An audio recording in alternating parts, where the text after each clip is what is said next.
ناظرین، 4 روز تک پاک افغان سرحد پر شرانگیزی اور اس کے نتیجے میں پاک فوج سے منہ کی کھانے کے بعد کل افغان طالبان کی درخواست پر 48 گھنٹے کے لیے سیز فائر تو ہوا، لیکن وہ کہتے ہیں نا کہ چور چوری سے جائے پر ہیرا پھیری سے نہ جائے۔ بالکل اسی کے مصداق سیز فائر کی آڑ میں بھی فتنۃ الخوارج کے دہشت گردوں نے افغان قابض طالبان کی سرپرستی میں شرانگیزی اور دراندازی کا سلسلہ روکا نہیں۔ آج جب سیز فائر کے 24 گھنٹے بھی مکمل نہیں ہوئے تب فتنۃ الخوارج کے دہشت گردوں کی ایک بڑی تشکیل نے محمد سے پاکستان میں دراندازی کی کوشش کی، لیکن پاک فوج کے مستعدی کے بدولت اسے ایک بار پھر ناکامی کا سامنا کرنا پڑا۔ سیکیورٹی ذرائع کے مطابق فتنۃ الخوارج کی دراندازی کی خفیہ اطلاعات پر پاکستانی فوج نے کارروائی کی اور اس کارروائی کے نتیجے میں 45 سے 50 فتنۃ الخوارج کے دہشت گردوں کی ہلاکت کی اطلاعات ہیں۔ سیکیورٹی ذرائع کے مطابق بھارتی سپانسرڈ فتنۃ الخوارج کے خلاف ملک کے اندر بھی کارروائیاں جاری ہیں اور 13 سے 15 اکتوبر کے درمیان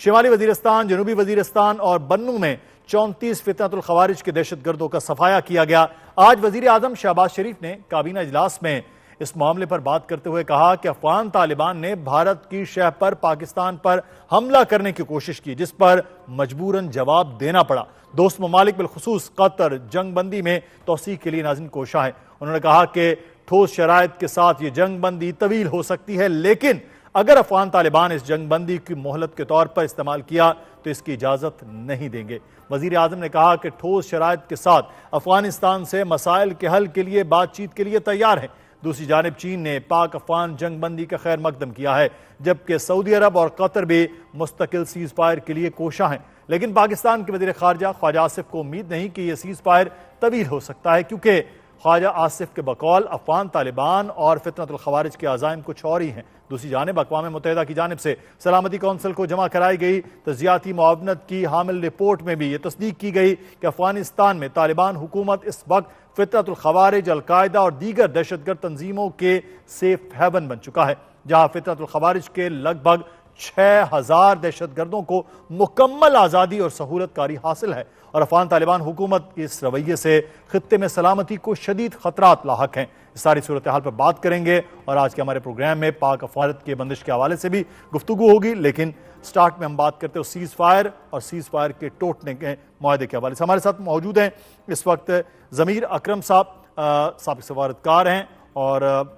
ہیومن رائٹس کے حوالے سے، ریفیوجیز کے حوالے سے خاصا ان کا طویل کام جو ہے وہ جنیوا میں بھی رہا ہے۔ احسان ٹیپو محسود صاحب ہمارے ساتھ موجود ہیں، سینئر صحافی ہیں، افغان امور کے ماہر ہیں۔ ٹیپو صاحب آپ کا بھی بہت شکریہ۔ ضمیر صاحب آپ سے آغاز کرتے ہیں، اس وقت جو فتنۃ الخوارج کا معاملہ ہے، بار بار سیز فائر کی بھی وہاں سے بات آئی اور اس کے بعد یہ مہلت لے کر پھر سے کارروائیوں کے لیے آغاز کیا گیا۔ طالبان حکومت سنجیدہ سیز فائر میں بھی کیا نہیں لگ رہی آپ کو؟ میرا اپنا خیال ہے کہ یہ طالبان حکومت سنجیدہ نہیں ہے۔ ہم نے دیکھا ہے شروع سے، جب یہ اقتدار میں آئے ہیں اس وقت تو شروع میں یہ ہم سے یہ وعدے کرتے تھے کہ جی ہمیں تھوڑی مہلت دیں، ہم اس مسئلے کا حل نکالیں گے، اور انہوں نے کچھ وقت کوشش بھی کی، لیکن ایسی مکمل طرح سے کوشش نہیں کی انہوں نے۔ اور اب جو حالات بنے ہیں اور جس موڑ پر ہم کھڑے ہیں اس وقت، مجھے لگتا ہے کہ ہمیں اس موقع کا فائدہ اٹھاتے ہوئے جتنا ہم اس مسئلے کو حل کرنے کے لیے کوشش کریں وہ بہت مناسب ہوگا۔ آپ نے کہا کچھ وقت کے لیے ہم نے جنگ بندی مان لی ہے، لیکن ساتھ ساتھ ہمیں جو ہمارے دوست جو اس جنگ بندی کی کوشش کر رہے ہیں ان سے ہمیں یہ بھی کہنا چاہیے کہ جنگ بندی کے لیے ہم تیار ہیں، لیکن آپ جا کے طالبان کی حکومت کو تیار کریں کہ وہ T T P, B L A اور دوسرے دیگر جو دہشت گرد ہیں، جو نہ صرف پاکستان کے خلاف دہشت گردی کرتے ہیں بٹ دوسرے چین کے خلاف بھی، ایران، روس کے خلاف، ان سب کے خلاف انہیں ایک قسم کے ٹھوس اقدامات اٹھانے پڑیں گے اور ہمیں بتانے پڑیں گے کہ اب آپ نے کیا اقدامات لیے ہیں۔ اگر اقدامات وہ نہیں لیتے ہیں تو پھر یہ ہمارے پاس آپشن ہر وقت ہے کہ ہم اپنی طرف سے یہ ایکسرسائز کریں گے جو ہم نے ڈیمونسٹریٹ کیا ہے کہ ہم کر سکتے ہیں۔ صحیح۔ تو احسان ٹیپو صاحب، بڑا ایک امپورٹنٹ پوائنٹ ہے کہ اگر ان کے خلاف ٹھوس اقدامات سیف ہیون ہے ان تمام تر تنظیموں کے حوالے سے، تو کیا خود طالبان کی حکومت ٹی ٹی پی ہو یا دیگر داعش ہے یا باقی گروہ ہیں ان کو کنٹرول کرنے یا ان کو قابو کرنے کے حوالے سے کچھ کر سکتی ہے؟ اس پوزیشن میں بھی ہے اور کیا اس کے اپنے مفاد میں بھی ہے؟ ہاں بالکل، یعنی صرف پاکستان نہیں بلکہ خطے کے جو باقی ممالک ہیں، رشیا کی طرف سے، چائنا کی طرف سے، ایران کی طرف سے اور تاجکستان سنٹرل ایشیا میں خاص کر، تو ان کی طرف سے یہ الزامات مسلسل آ رہے ہیں افغان طالبان کے خلاف کہ جو افغانستان میں جو مختلف گروہ ہیں،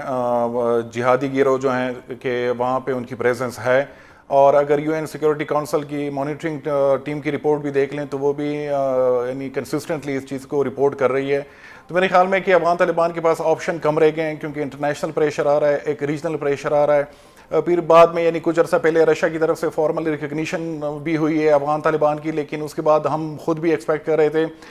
کہ باقی جو ممالک ہیں خاص کر جو رشین انفلوئنس کے انڈر ہے وہ بھی ریکگنیشن کی طرف جائیں گے، لیکن وہ بھی نہیں جا رہے.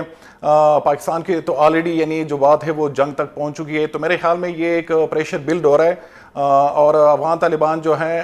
خاص کر جو پچھلے کچھ دنوں میں پاکستان کے ساتھ ہوا ہے بارڈر پہ،